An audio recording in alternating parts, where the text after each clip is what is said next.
siang sahabat RSKM, bersama saya lagi Lukius. Kita berada dalam podcast RSKM, salam sehat dari RSKM.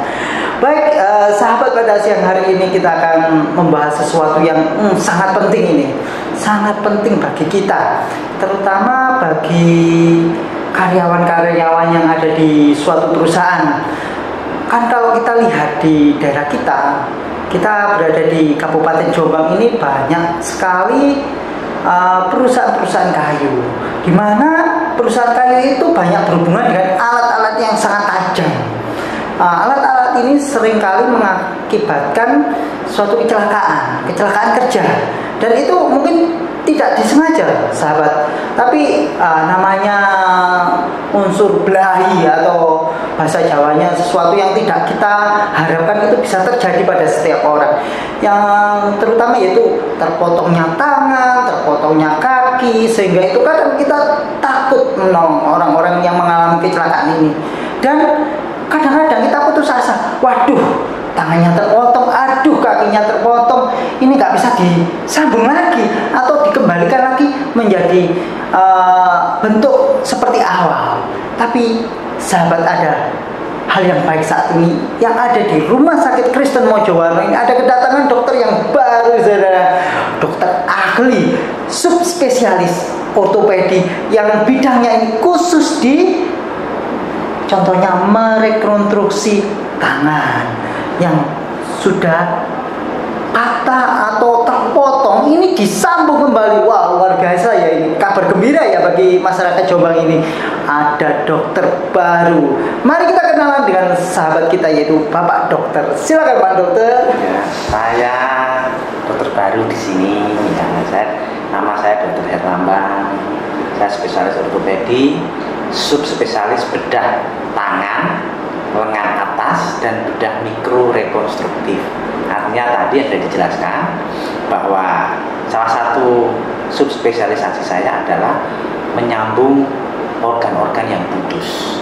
Nah, tapi sudah dijelaskan bahwa di sini sudah banyak pabrik kayu yang angka kejadian dia lumayan tinggi, sehingga mungkin dengan keberadaan saya di sini bisa membantu masyarakat Jombang untuk bisa mewujudkan keinginannya pada waktu untuk keluarganya yang mengalami musibah seperti itu.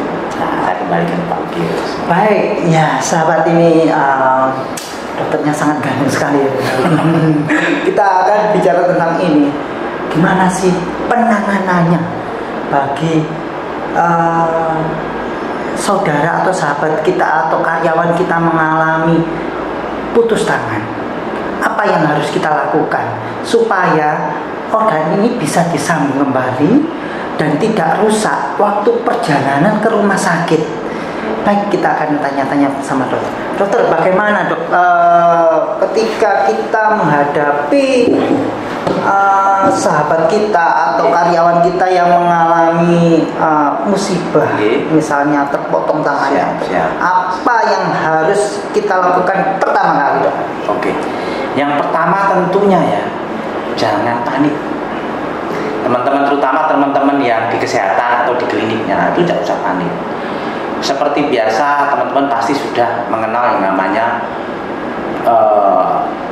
Advanced Trauma Life Support (ATLS) atau BTLS, Basic Trauma Life Support.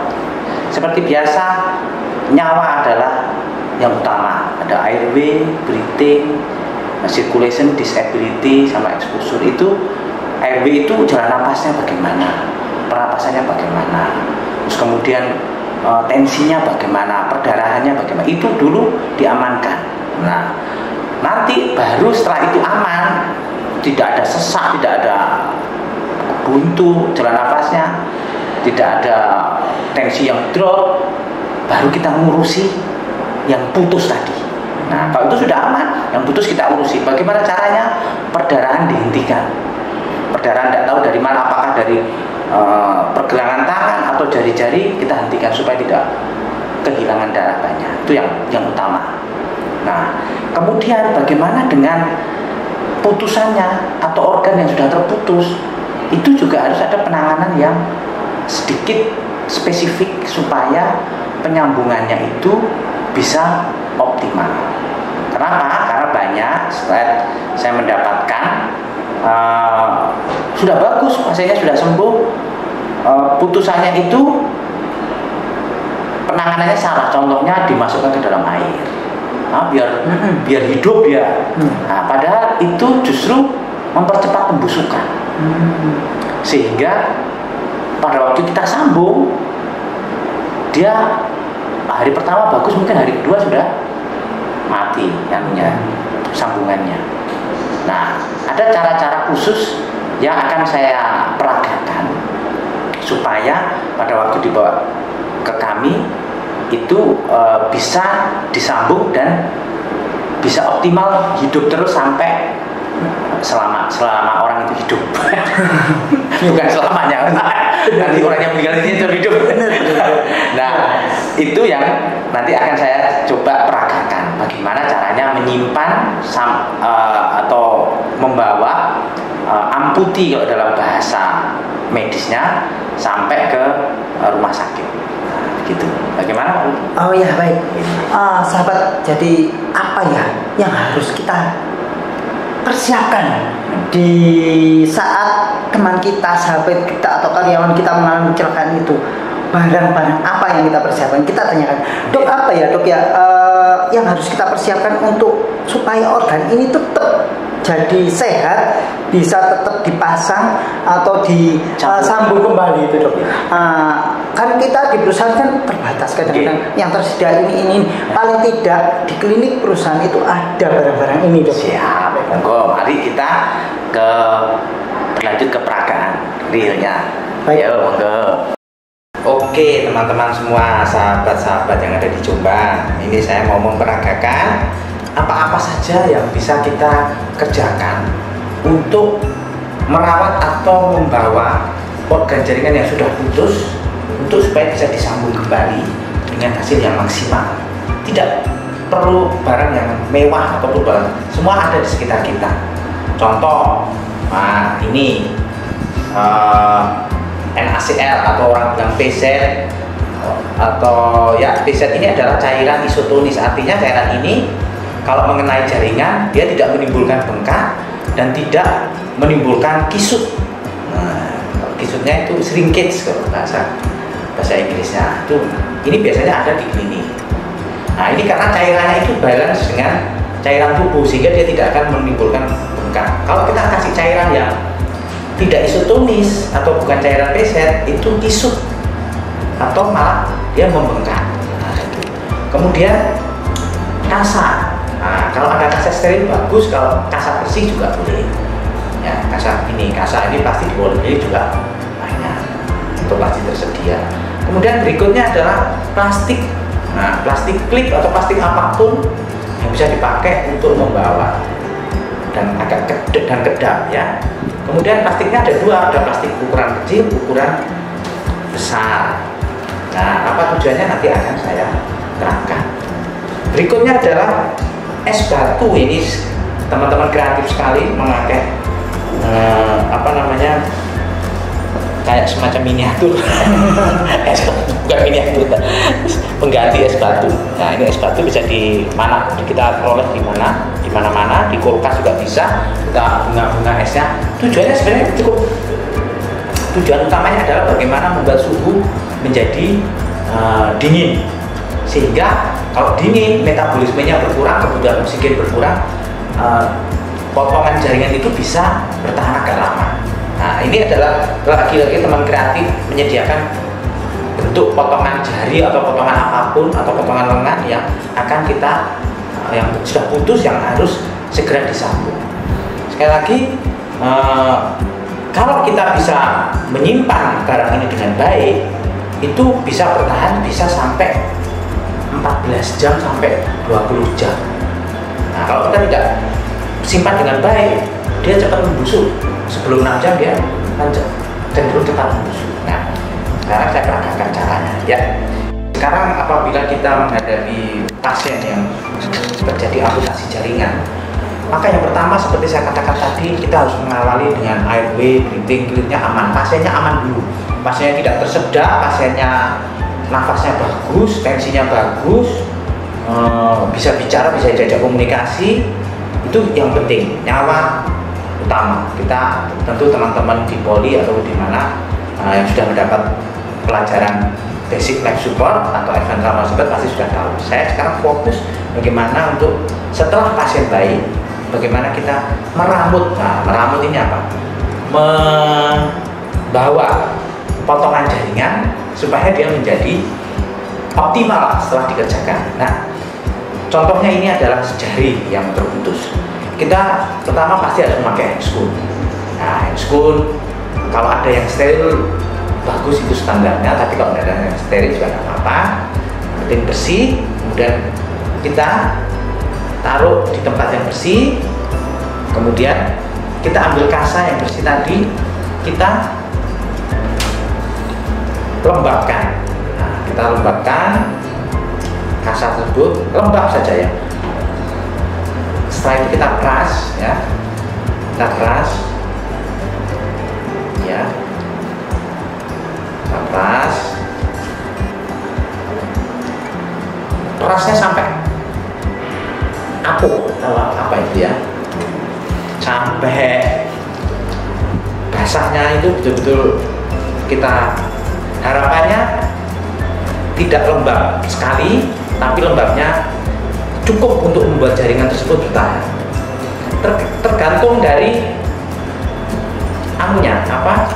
Tergantung dari besarnya jaringan yang akan kita bungkus. Kalau sudah tidak bisa diperas lagi, sudah maaf ya, peras lagi. Nah, baru kita bungkuskan begini sampai terbungkus semuanya. Tadi ya, sampai terbungkus semuanya. Oke, sampai terbungkus. Tujuannya apa? Tujuannya adalah membuat situasi jaringan tersebut lembab. Nah, setelah ini baru dimasukkan ke kantong plastik yang kecil. Kantong plastik yang kecil ini dimasukkan. Setelah dimasukkan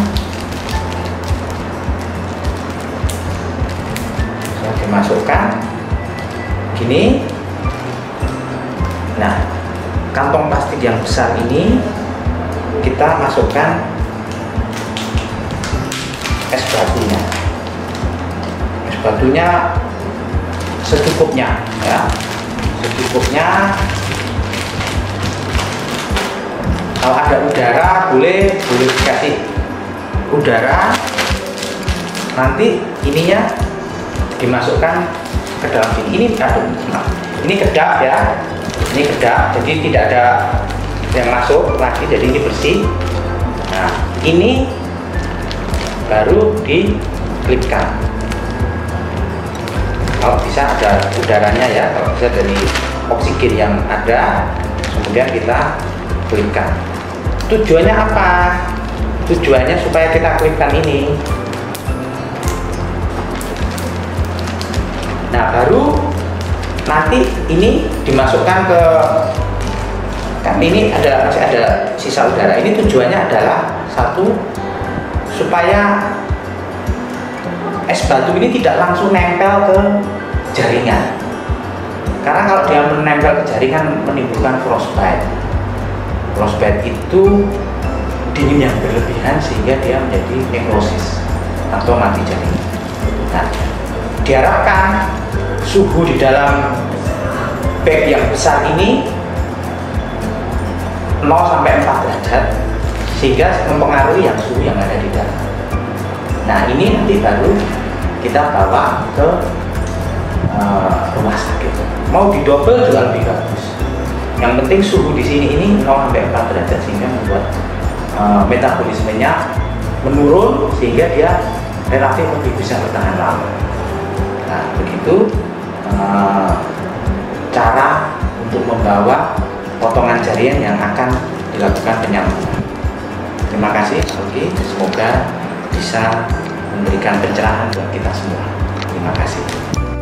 Baik sahabat, demikianlah sedikit peragaan dari Dokter Lambang ya mengenai cara penyimpanan atau untuk transportasi organ yang sudah putus terpotong untuk disambung kembali. Baik, kita akan sebagai closingnya akan menanyakan tentang Dokter Herlambang ini mengenai apa sih harapannya dok, apa sih tujuannya kalau kita bisa menangani organ-organ itu dengan baik di tempat kecelakaan untuk dibawa ke rumah sakit, dan apa sih itu tujuannya dok? Baik.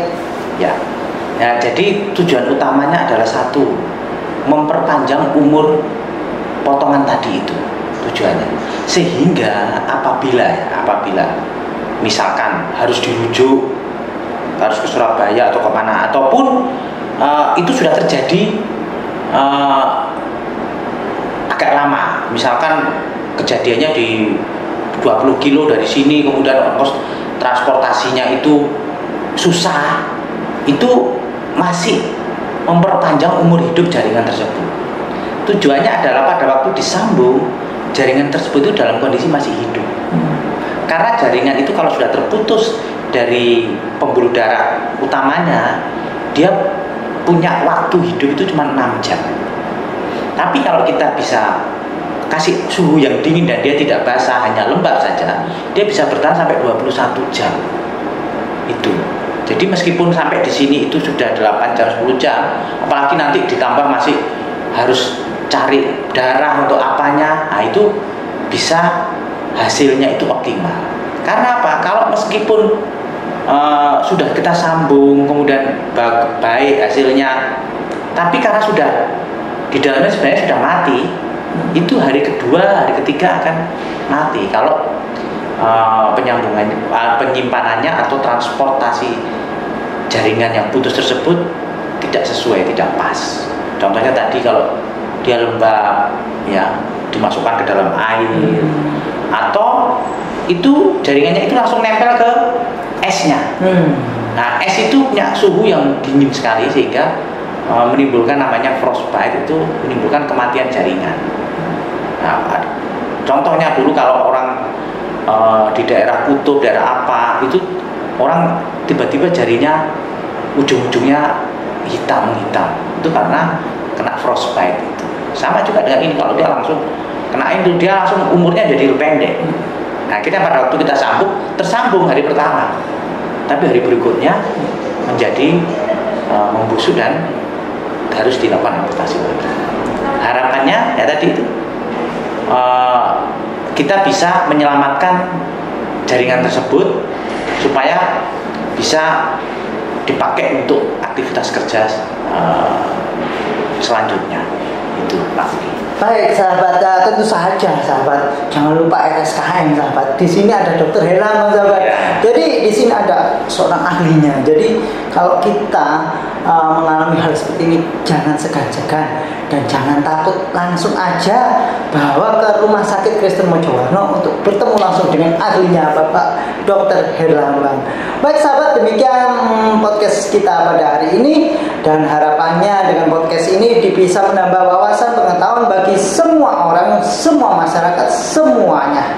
Ya, demikian kami akhiri podcast hari ini dengan satu ucapan salam sehat dari RSK.